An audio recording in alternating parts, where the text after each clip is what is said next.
البدع والأهواء، أهل البدع العقائدية وأهل البدع السياسية.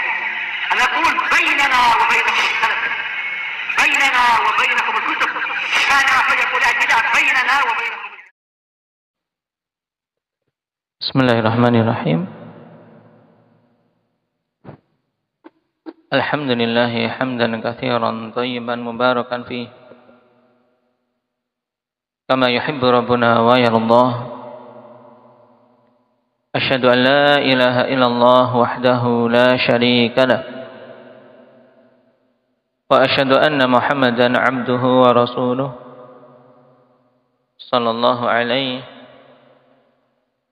wa ala alihi wa ashabihi wa man tabi'ahum bi ihsanin ila yaumiddin.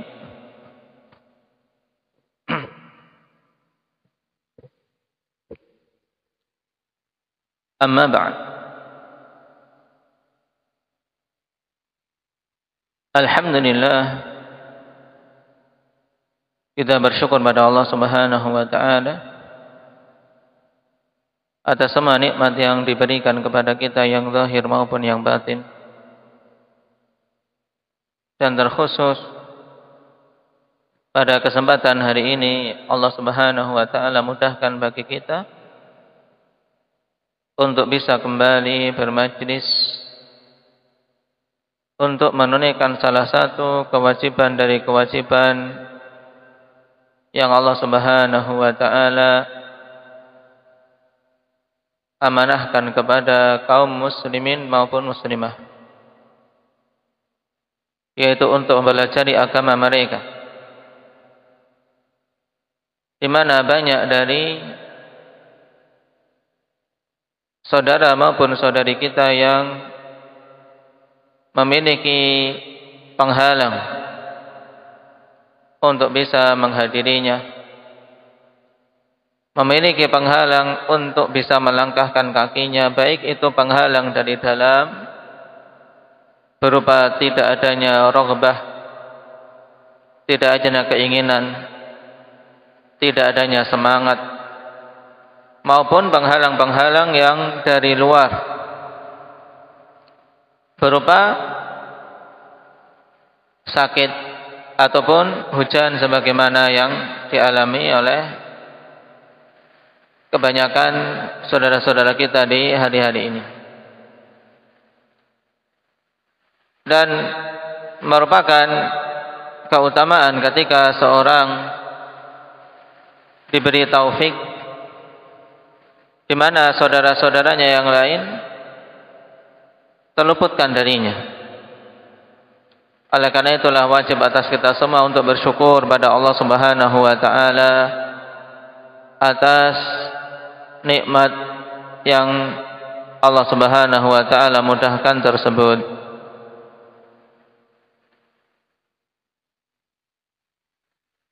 Dan alhamdulillah, pada pembahasan yang lalu kita telah sampai pada pembahasan diharamkannya dan dilarangnya untuk seorang memakai pakaian-pakaian yang ada padanya gambar-gambar makhluk yang bernyawa. Dan telah kita bahas betapa kerasnya peringatan dan larangan di dalam syariat ini terkait perbuatan menggambar makhluk yang bernyawa, baik itu dengan tangan ataupun dengan alat kamera dan peralatan-peralatan yang lainnya yang menghasilkan gambar. Dan bahkan semakin mudah dan semakin cepat untuk menghasilkan gambar-gambar yang banyak, tentunya pengharaman seharusnya lebih kuat untuk diarahkan kepadanya. Nah, sekarang kita masuk pada poin yang ke-6 dari bab ini, yaitu tahrimu lubsil mar'ati libasar rijal.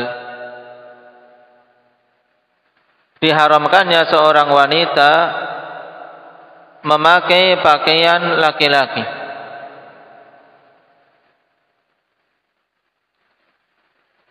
Karena memang Allah Subhanahu wa taala telah menjadikan masing-masingnya pakaian laki-laki memiliki pakaian yang khusus untuk mereka yang sesuai dengan sifat kelelakian mereka, dan para wanita memiliki pakaian yang khusus untuk mereka sesuai dengan sifat-sifat kewanitaan yang ada pada mereka. Maka kapan saja seorang wanita memakai pakaian yang merupakan kekhususan pakaian laki-laki, maka ini diharamkan di dalam syariat kita, bahkan nanti akan kita lewati padanya ancaman yang keras. Kita baca hadis yang dibawakan oleh Syekh hafizahullah taala.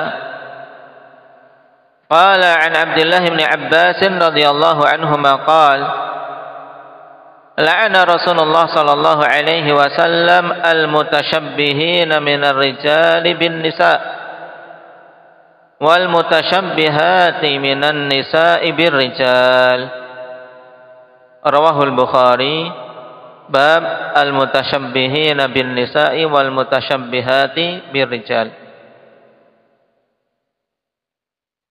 Dari Abdullah bin Abbas radhiyallahu anhuma, beliau mengatakan, la'ana Rasulullah sallallahu alaihi wasallam melaknat. Dan kapan saja suatu perkara diancamkan laknat padanya, maka ini menunjukkan bahwasanya perkara itu masuk dalam kategori kabair, masuk dalam kategori dosa besar. Dan laknat hakikatnya adalah at-tardu wal ib'adu an rahmatillah,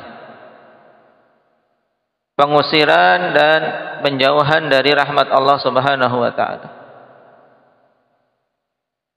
Nah, sehingga makna la'ana Rasulullah bisa bermakna Rasulullah sallallahu alaihi wasallam mendoakan laknat, yaitu didoakan untuk dia dijauhkan dari rahmat Allah Subhanahu wa taala.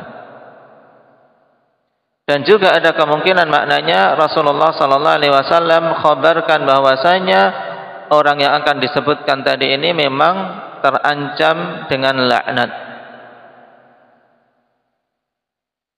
Siapa mereka itu? Kata Rasulullah sallallahu alaihi wasallam, al-mutasyabbihina minar rijali bin nisa wal mutasyabbihati minan nisa'i bir rijal. Yang dilaknat oleh Rasulullah sallallahu alaihi wasallam di sini adalah para lelaki yang menyerupai para wanita. Penyerupaan baik itu pada tingkah laku maupun dandanan serta pakaian. Dan penyerupaan sifat-sifat yang merupakan kekhususan sifat para wanita. Sebagaimana yang na'udzubillahi min dzalik banyak dilihat di jalanan-jalanan para bencong dari laki-laki yang mereka meniru-niru para wanita, nas'alullah al-afiyata wassalam. Wal mutasyabbihati minan nisa'i bir rijal, dan sebaliknya Rasulullah sallallahu alaihi wasallam melaknat para wanita yang menyerupai laki-laki.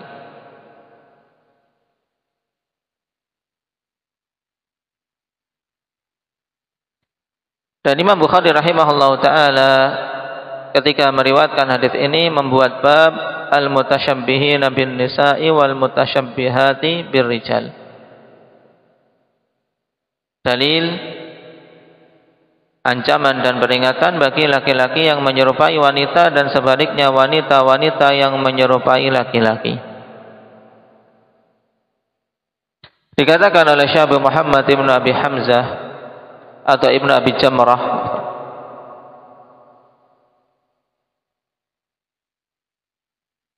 sebagaimana dikutip oleh Al-Hafidz Ibnu Hajar rahimahullah taala dalam Fathul Bari,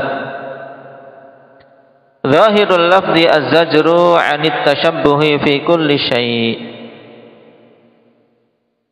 Zahir dari lafaz tersebut di mana dikatakan al-mutasyabbihin ketika menyebut laki-laki, dan ketika menyebut perempuan al-mutasyabbihat. Zahir dari lafaz itu menunjukkan hardikan yang keras, peringatan yang tandas dari penyerupaan pada semua hal. Nah, lakin urifa min al-adillati al-ukhra anna al-murada at-tashabbuhu fi zai. Akan tapi diketahui dari dalil-dalil yang lain bahwasanya dimaksud dengan tasyabbuh yang diancam dengan laknat ini adalah at-tashabbuh fi zai, yaitu penyerupaan dari sisi zai, yaitu sesuatu yang merupakan ciri khas laki-laki, menyerupai sesuatu yang merupakan ciri khas wanita, dari lenggak-lenggoknya, dari cara bicaranya. Atau sebaliknya, misalnya perempuan menyerupai laki-laki dari cukuran rambutnya, dari gaya bicaranya. Ini at-tashabbuh fi zai wa ba'di sifat, dan sebagian sifat-sifat, wal harakat, juga gerakan-gerakan, karena di sana kita tahu ada gerakan yang memang apa? Memang itu merupakan ciri khas gerakan wanita, bahasa tubuhnya, dan ada yang merupakan ciri khas gerakan seorang laki-laki.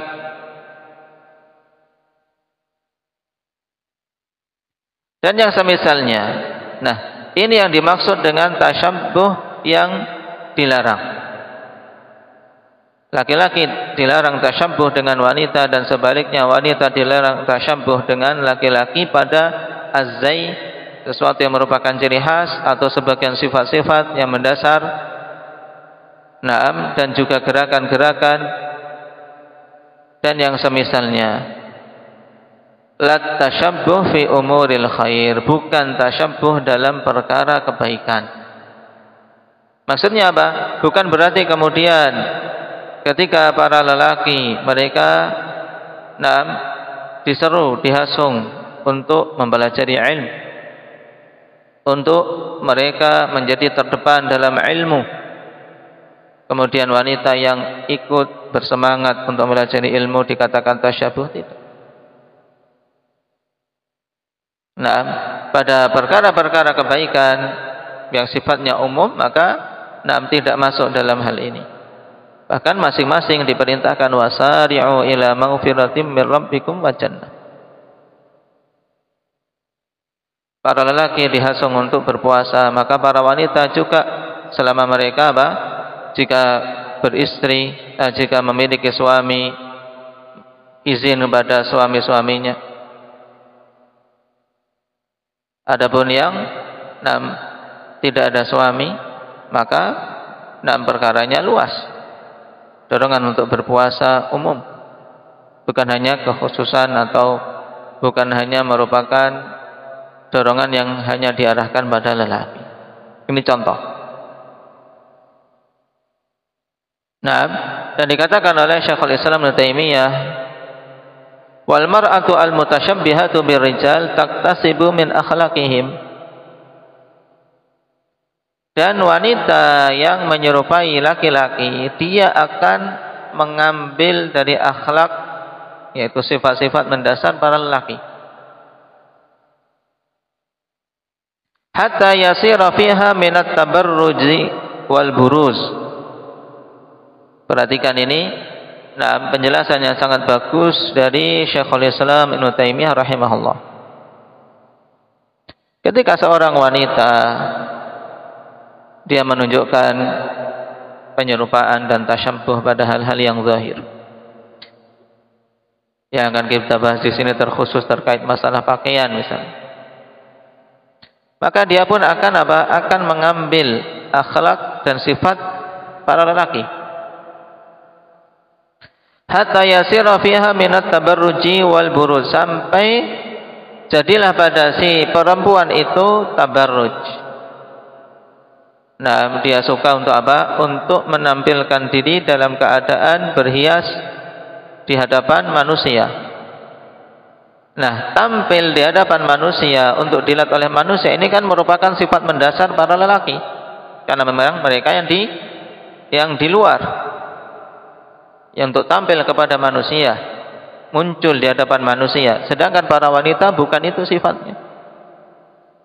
Maka dari sini pula kita mengambil faidah bahwasanya tabarruj selain itu merupakan perkara yang datang nas khusus larangannya, juga masuk juga sebagai penguat larangan tersebut karena itu bentuk tasyabbuh terhadap para lelaki.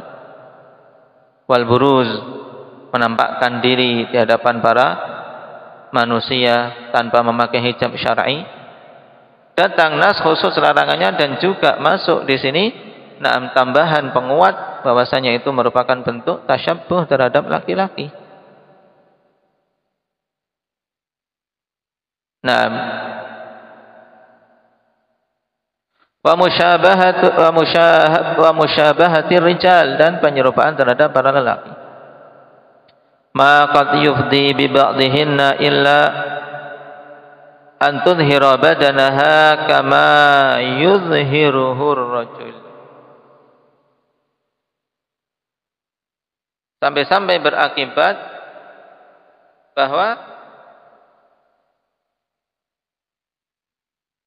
wanita tersebut akan menampakkan sebagian dari badannya hal-hal yang para lelaki menampakkannya. Nah,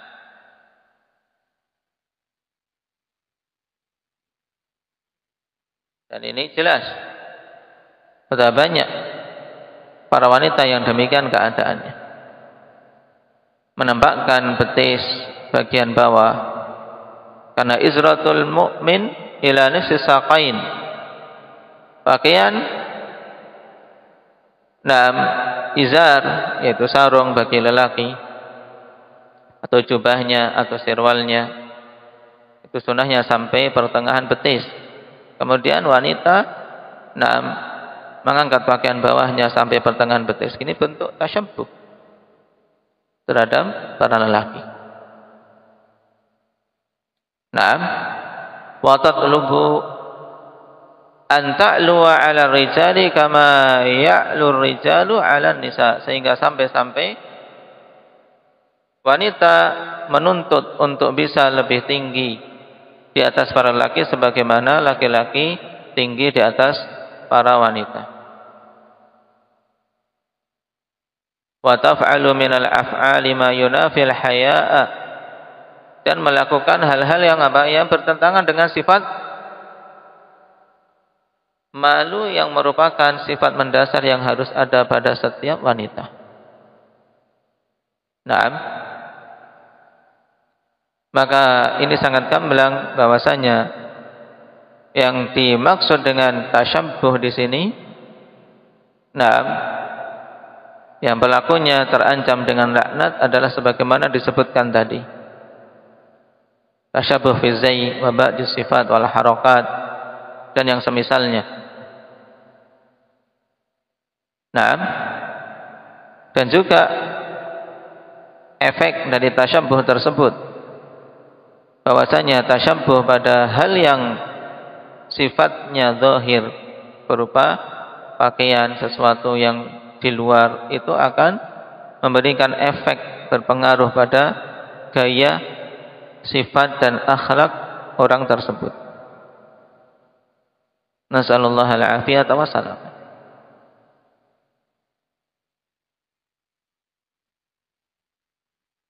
Dan Imam Zahabi rahimahullah ta'ala setelah menyebutkan hadis tersebut di dalam kitab beliau Al-Kabair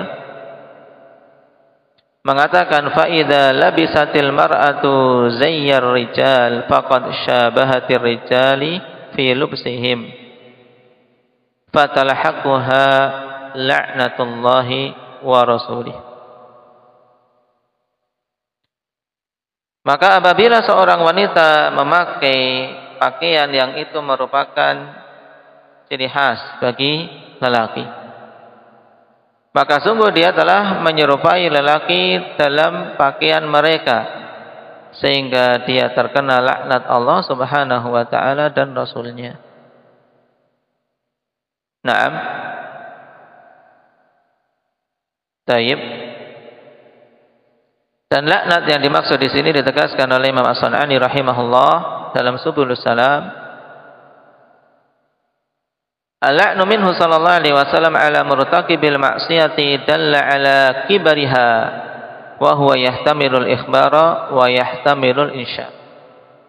Ini sebagaimana disebutkan tadi bahwasanya pelaknatan atas orang yang melakukan suatu kemaksiatan, dan dalam hadis ini berupa tasyabbuh, itu menunjukkan tentang besarnya dosa tersebut, dan laknat yang dibawakan dalam hadis tadi ada dua kemungkinan. Itu merupakan bentuk khabar, memang pengkhabaran bahwasanya Allah melaknatnya, dan ada kemungkinan itu adalah doa dari Rasul sallallahu alaihi wasallam, dan doa Rasul sallallahu alaihi wasallam mustajabah, dan kedua-duanya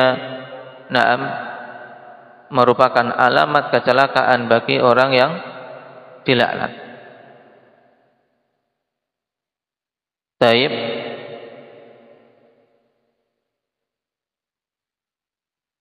Dan ini merupakan pendapat jumhurul ulama bahwasanya hal itu merupakan muharram dan merupakan dosa besar.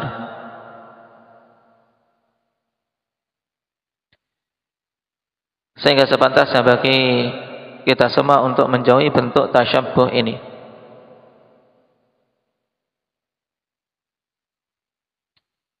Perhatikan kalimat dari Syekh Ibnu Utsaimin rahimahullah.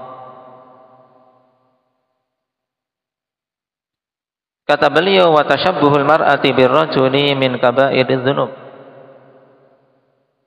Tasyabuhnya seorang wanita dengan laki-laki itu termasuk dari dosa besar. Bi an tatashabbaha bihi fil qaul. Ay tatakallamu kama yatakallamu rijal fi dhakhamatis sauti wa nabiratih. Yaitu misalnya dengan seorang perempuan menyerupai laki-laki dalam ucapan. Ucapan misalnya bagaimana dia berbicara sebagaimana berbicaranya laki-laki dari sisi dhakhamatus saut.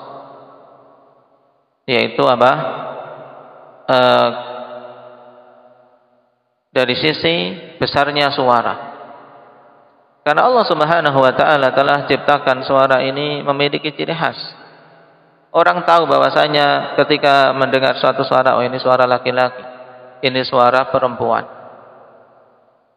Maka ketika seorang perempuan kok yang sudah diberi fitrah dan diberi anugerah memiliki suara khas mereka, kemudian dia berupaya untuk menyerupai laki-laki, dibesarkan suaranya, kemudian juga dari sisi nabirahnya, yaitu penekannya seperti laki-laki, maka ini sesuatu yang masuk dalam tasyabbuh. Dan sebaliknya juga, dan ini yang jelas, seorang laki-laki bicara dengan gaya bicara seperti perempuan. Tayyib. Sebagaimana yang dilakukan oleh para bencong. Nah, ini bentuk tasyabbuh. Au taj'alu ra'saha ka ra'sir rajul. Atau wanita ini menjadikan kepalanya seperti kepala laki-laki. Sehingga ketika dilihat dari belakang, seandainya tidak memakai hijab, tahu oh ini kayak laki-laki. Kata Syekh Ibnu Utsaimin rahimahullahu taala, taqussuhu hatta yartafi'a 'anil katifain, di mana si wanita ini memotong rambut kepalanya sampai di atas kedua bahunya, kedua pundaknya. Karena memang para lelaki ketika mereka memanjangkan rambutnya, maka tidak boleh melebihi bahu. Karena apa? Karena setelah melebihi bahu itu adalah apa? Adalah ciri dari potongan rambut para perempuan. Di sini juga faedah untuk para akhwat, para wanita menjauhi dari memotong rambut, potong rambut cepak, Nah, sampai apa? Sampai rambutnya tersebut di atas, nah, di atas apa? Katifnya, di atas pundaknya. Nah, diupayakan untuk apa? Mereka rambut-rambutnya, nah, panjang di bawah katif, di bawah apa? Pundak. Naam. Aw kadzalika talbasu minats thiyabi was-sa'atil khassah birrajul. Dan demikian pula dia memakai pakaian dan jam yang khusus untuk para lelaki. Yang modelnya gede-gede kan ada. Sudah jelas, ini jam khusus untuk apa? Pria, ini jam untuk wanita. Maka seorang wanita memakai pakaian, memakai jam juga yang khusus untuk laki-laki masuk. Fa kullu hadza min kaba'iridzunub, dan semua ini termasuk dalam dosa besar. Mungkin seorang kan bertanya-tanya, saya tidak meniatkan tasyabbuh, apakah juga masuk dalam ancaman? Maka jawabannya iya. Jawabannya na'am, bahkan tasyabbuh tidak membutuhkan niat. Kapan saja terjadi bentuk tasyabbuh tersebut dengan perbuatan, maka dihukumi padanya hukum tasyabbuh. Perkara tersebut merupakan bentuk tasyabbuh yang hendaknya ditinggalkan.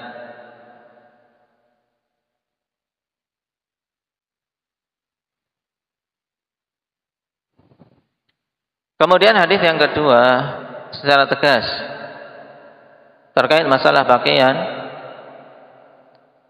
kata Syekhuna Abdullah Al-Riyani hafizahullah ta'ala, wa an Abi Hurairah radhiyallahu anhu anna Rasulullah sallallahu alaihi wasallam la'ana ar-rajulu yalbasu lubsatal mar'ati wal mar'ata talbasu lubsatar rajul.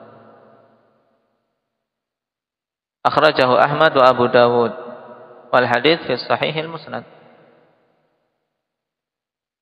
Dari Abi Hurairah radhiyallahu anhu bahwasanya Rasulullah sallallahu alaihi wasallam melaknat laki-laki yang memakai pakaian perempuan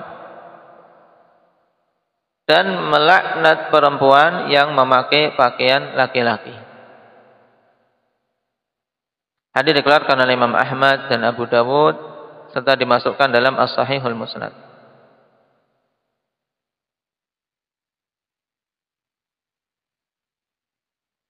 Dalam hadis ini Rasulullah sallallahu alaihi wasallam dikhabarkan melaknat bentuk tasyabbuh terkait masalah pakaian, karena itu memang hal yang sangat nampak.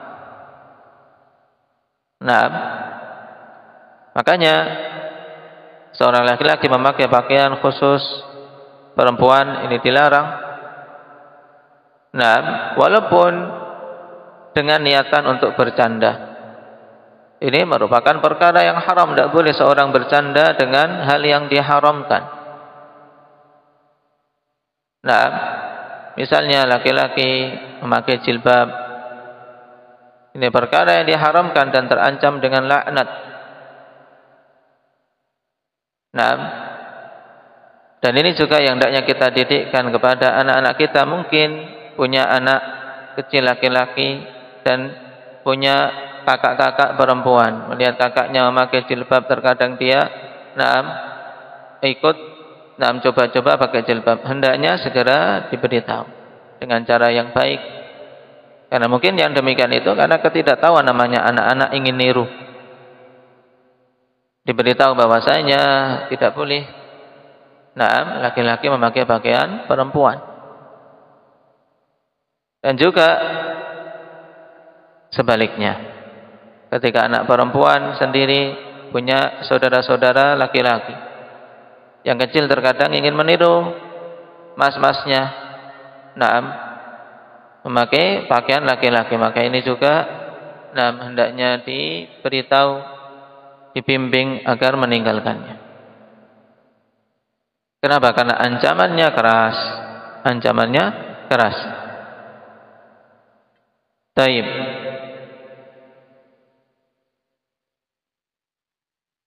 Dan di antara hal yang ditambahkan oleh para ulama,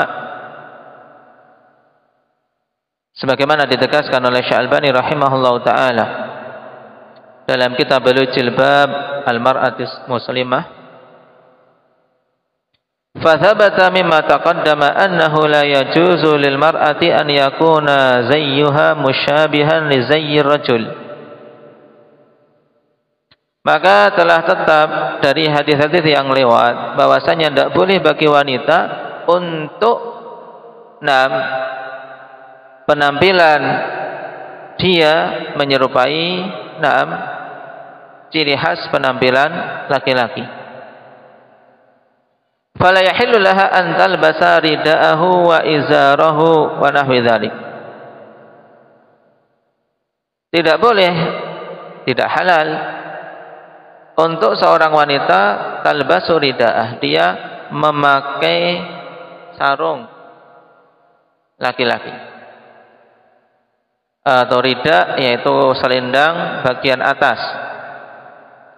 Mudahnya kalau seorang tahu pakaian ihram, kan ada 2 lembar kain. Rida itu yang digunakan untuk menutup bagian atas, izar untuk menutup bagian bawah.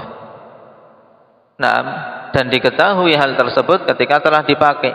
Kalau bahannya sama, karena seperti kain ihram kan bahannya sama, atas bawah sama. Cuman ketika dipakai bagian atas itu namanya rida, ketika dipakai untuk menutup bagian bawah itu namanya izar, yang sering kita artikan dengan sarung. Wa nahwa dzalik, dan yang semisalnya tidak boleh. Makanya ini juga tanbih penting. Terkadang bermudah-mudahan ketika sholat untuk memakai bawahan dari sarung yang itu merupakan sarung ciri khas laki-laki, maka harus ditinggalkan. Dan itu perkara yang dilarang. Adapun sarung yang itu memang sarung wanita, karena di negeri kita seperti apa? Seperti tapihan. Sekarang terkadang tergantikan dengan apa? Dengan dibikin model bentuk sarung tapi dengan motif yang itu khas wanita. Motif batik, motif yang memang feminim, bukan motif pria. Seandainya pria memakai itu tentu akan diketahui, karena itu bukan pakaian yang dipakai oleh pria. Maka ketika itu ciri khas tadi,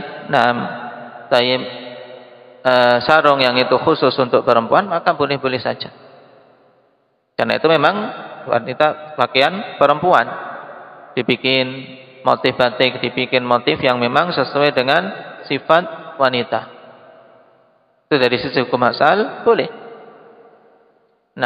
Adapun sarung dengan motif yang jelas itu motif laki-laki, dengan kotak-kotak yang biasa masyhur dipakai oleh laki-laki, merupakan ciri khas mereka, maka tidak boleh untuk dipakai.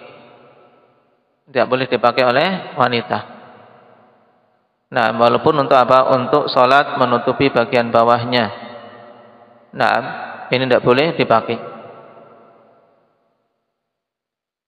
Taib. Kama taf'aluhu ba'du banatil muslimina fi hadzal 'asri min lubsihinna ma yu'rafu bil jakit wal bantalun. Seperti yang dilakukan oleh gadis-gadis kaum muslimin, ya, anak-anak wanita kaum muslimin pada masa ini, di mana mereka memakai hal yang dinamakan dengan jaket. Jaket, apabila itu jaket, dari apa? Dari modelnya itu jaket laki-laki, maka tidak boleh dipakai. Tidak boleh dipakai. Dan itu perkara yang haram, tidak dilanggar kecuali apabila ada kedaruratan. Misalnya, kedinginan yang sangat dan tidak didapati pakaian lain, maka dipakai jaket tersebut. Tapi ketika tidak ada kedaruratan, maka haram dan terancam dengan laknat ketika seorang perempuan memakai pakaian laki-laki seperti itu. Dan jaket-jaket pada masa sekarang kan sudah terbedakan. Ini jaket khusus wanita, ini jaket untuk laki-laki. Adapun yang bukan merupakan kekhususan yang sifatnya universal, dalam artian dipakai siapa saja. Seperti bentuk kaos, untuk di rumah. Demikian pula sebagian sweater itu, ada yang sifatnya unisex, yaitu umum untuk laki-laki maupun perempuan. Demikian pula kacamata umum laki-laki maupun perempuan. Maka yang demikian perkaranya luas. Walaupun demikian, saya nasihatkan untuk wanita memiliki ciri khas kewanitaannya. Memilih hal-hal yang memang itu menjadi ciri khas wanita dan memang khusus untuk wanita. Kenapa? Agar tidak kemudian nantinya jatuh dalam bermudah-mudahan. Ini sesuatu yang sifatnya umum, sehingga banyak hal akhirnya dikatakan umum, padahal orang melihat itu miliknya laki-laki, kekhususan laki-laki. Tas misalnya. Tas, ada sesuatu yang merupakan ciri khas laki-laki, maka jangan dipakai. Demikian pula tas yang merupakan tas ibu-ibu perempuan, ya jangan dipakai oleh laki-laki. Karena semuanya masuk dalam lubsah, dalam libas. Sebagaimana hadis, la'ana ar-rajulu yalbasu lubsatal mar'ah wal mar'ata talbasu lubsatar rajul. Dan para ulama ketika membahas tentang kitabul libas masuk pada hal-hal yang dipakai walaupun bukan pakaian, kemeja maupun celana bawahan saja, tapi masuk sendal, masuk sesuatu yang dipakai penutup kepala, masuk sesuatu yang dipakai di tubuhnya. Bahkan masuk juga dalam pakaian, dalam kategori libas, sesuatu yang diduduki. Sesuatu yang diduduki. Seperti firash ala suduk, itu kalau dalam pembahasan libas dibahas oleh para ulama dalam kitabul libas. Cuman syahidnya di sini sesuatu yang dipakai oleh seseorang yang memang terlihat ketika dia memakainya. Pakaian, topi, penutup kepala, arloji, sendal, sepatu.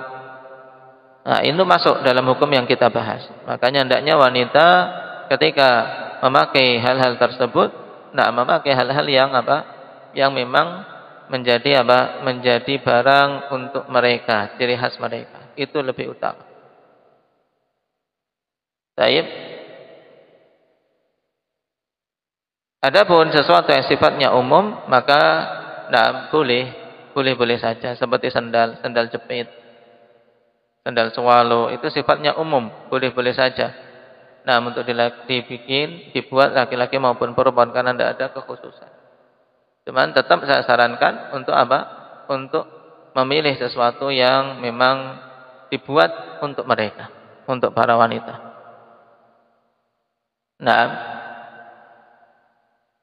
Untuk menjaga sifat, menjaga akhlak, dan ciri khas kewanitaannya.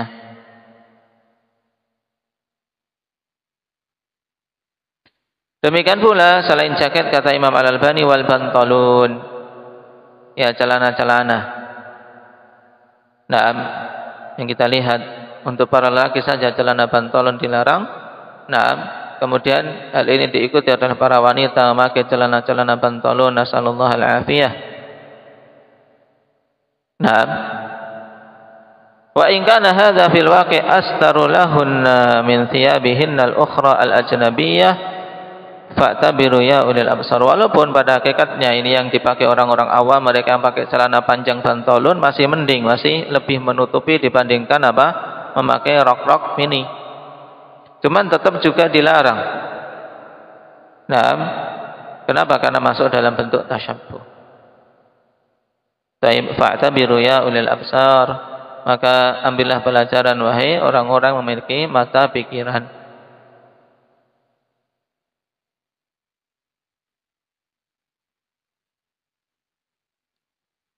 Dari penjelasan Imam Al-Albani rahimahullah ta'ala ini, kita ketahui bahwasanya larangannya, kalau kita perhatikan dalam masalah pakaian, kaum muslimin maupun muslimah di zaman ini sangat bermudah-mudahan. Sangat bermudah-mudahan. Taib, sebagaimana bermudah-mudahan pada hal-hal yang dilarang yang lain. Seperti pada pembahasan sebelumnya terkait masalah gambar makhluk bernyawa. Ada sedikit saja yang bisa dijadikan pegangan, misalnya itu ada sebagian fatwa yang menyatakan boleh langsung dengan sukacita diambil tanpa memperdulikan bagaimana bimbingan dari ulama yang memfatwakan. Seperti misalnya yang sangat diprihatinkan, yaitu mereka-mereka yang berdalil dengan fatwa Syekh Ibnu Utsaimin tentang bolehnya foto, tanpa memerhatikan bimbingan Syekh Ibnu Utsaimin terkait masalah apa hasilnya. Karena ini salah satu di antara pendapat Syekh Utsaimin yang di kalangan para ulama yang lain pendapat yang kontradiktif. Karena untuk perbuatannya di sisi beliau tidak masuk dalam perbuatan yang kabair, dosa besar, tapi hasilnya di sisi beliau tetap tidak boleh kecuali apabila hajat atau darurat. Makanya beliau memfatwakan tidak boleh untuk menyimpan foto-foto. Maka ini juga diselisih oleh mereka-mereka yang tidak memahami fatwa beliau dengan baik. Sehingga asal ini dibolehkan, dikiranya kemudian boleh, sehingga banyak yang selfie, banyak untuk foto-foto tanpa ada kedaruratan ataupun hajah yang mendesak. Hanya sekedar kenang-kenangan, maka ini tidak ada. Kita dapati para ulama ahli sunnah satupun yang kemudian mengatakan bolehnya untuk disimpan hasil foto tersebut. Apalagi untuk sekedar pasang di status. Walaupun sudah berhijab, banyak yang tidak selamat dari hal-hal ini dikarenakan syubhat. Juga karena tasahul bermudah-mudahan. Dengan alasan ada yang membolehkan. Maka prinsip yang seperti ini hendaknya seorang muslim maupun muslimah menjauh. Bahkan selayaknya untuk berhati-hati terkait perkara din. Karena perkaranya antara keharaman dosa besar dengan apa? Dengan jalan keselamatan. Maka jalan selamatnya adalah dengan menjauh. Jalan selamat adalah dengan menjauh. Dan juga dalam masalah pakaian. Sebagaimana saya nasihatkan tadi, untuk pakaian-pakaian yang sifatnya unisex, untuk juga berupaya, karena itu dzari'ah terkadang menjadi celah untuk bermudah-mudahan masuk pada pakaian yang merupakan ciri khas lelaki. Maka kaos pun berupaya untuk kaos. Alhamdulillah ciri khas wanita ada. Kaos ada, memang dibikin kaos yang memiliki ciri khas wanita. Dari sisi warna, dari sisi bentuk. Demikian pula sarung pun sarung wanita khusus. Dengan coraknya, dengan motifnya. Jadi jangan seorang kemudian bermudah-mudahan asal mendapatkan sesuatu dia pakai, atau asal senang memakainya dia pakai, padahal ternyata itu sesuatu yang dikhususkan untuk lelaki sehingga menjatuhkan dirinya dalam laknat. Sepatu juga demikian. Kemudian hadis yang ketiga dalam poin ini, an Abdullah bin Amr bin Al-As radhiyallahu anhuma qala Rasulullah sallallahu alaihi wasallam, laisa minna man tashabbaha birrijali minan nisa wala man tashabbaha bin nisa'i minar rijal. Pada hadis yang ketiga, di sini diriwayatkan oleh Abdullah bin Amr bin Al-As radhiyallahu anhuma dalam Musnad Ahmad dan dimasukkan oleh Syekh Albani dalam Jilbabul Muslimah. di mana Rasulullah sallallahu alaihi wasallam bersabda, "Laisa minna," bukan termasuk golongan kami. Kalau pada dua hadis sebelumnya penetapan laknat, yang itu sebenarnya cukup untuk menunjukkan keharaman dan menunjukkan dosa besar atas perbuatan tasyabbuh seorang perempuan terhadap laki-laki dan sebaliknya. Maka di hadis kedua disebutkan bara'ah Nabi sallallahu alaihi wasallam dengan lafaz laisa minna, bukan termasuk golongan kami.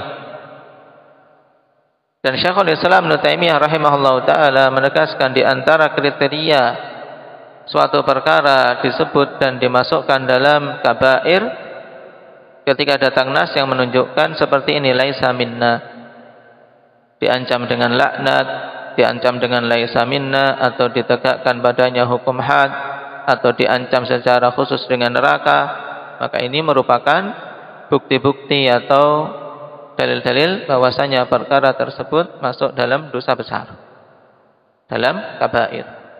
Nah, di sini kita lihat Rasulullah sallallahu alaihi wasallam mengatakan laisa minna, bukan termasuk golongan kami. Siapa itu? Man tasyabbaha birrijali minan nisa, orang-orang yang tasyabbuh dari kalangan lelaki dengan kalangan wanita. Atau mudahnya, bukan termasuk golongan kami laki-laki yang tasyabbuh terhadap para wanita. Laki-laki menyerupai wanita. Wala man tasyabbaha bin nisa'i minar rijal, dan bukan pula termasuk golongan kami wanita-wanita yang tasyabbuh terhadap para lelaki. Naam. Tayyib. Dan lebih keras lagi ancaman apabila bentuk tasyabbuhnya itu sampai mengubah penciptaan Allah Subhanahu wa taala. Maka wajib atas kita untuk membenci perbuatan tersebut, sebagaimana yang banyak dilakukan pada masa kini mereka-mereka yang fitrahnya sudah sudah sangat menyimpang sehingga melakukan transgender, mengubah kelaminnya, yang laki-laki ingin jadi perempuan. Ini tasabbuh yang sempurna. Tayyib, ancaman badannya sangat banyak. Selain ancaman tasyabbuh, juga ancaman merubah-rubah penciptaan Allah Subhanahu wa taala. Yang tidak boleh seorang muslim ataupun muslimah pada dirinya mendiamkan hal tersebut. Wajib untuk mengingkarinya, walaupun pada tingkatan yang paling lemah, yaitu mengingkari dengan qalbu.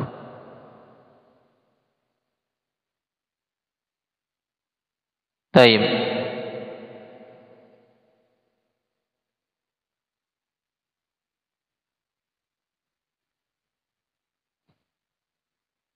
Ini 3 hadis yang dibawakan oleh Syekh Hafizahullah Ta'ala terkait haramnya seorang wanita memakai pakaian yang khusus bagi para lelaki.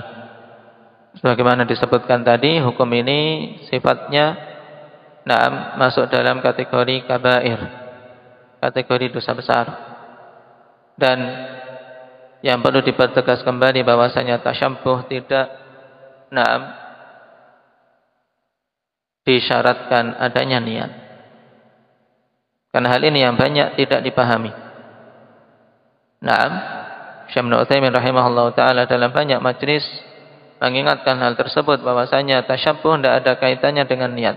Kapan saja terlihat perbuatan tersebut, maka itu dihukumi tasyabbuh walaupun tanpa meniatkannya, sehingga dia terjatuh dalam hal yang dilarang dan wajib atasnya untuk bertobat kepada Allah Subhanahu wa ta'ala.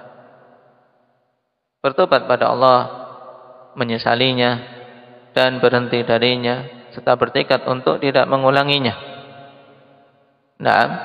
Dari perkara-perkara yang dilarang oleh Allah Subhanahu wa ta'ala maupun Rasulnya. Baik, barakallahu fikum. Mungkin itu untuk pertemuan kita pada hari ini. Nah, dan insyaallah taala kita lanjutkan pada pembahasan berikutnya di pertemuan yang akan datang. Nasallallahu taufik lima yuhibbuhu wa yardah. Walhamdulillahirabbil alamin.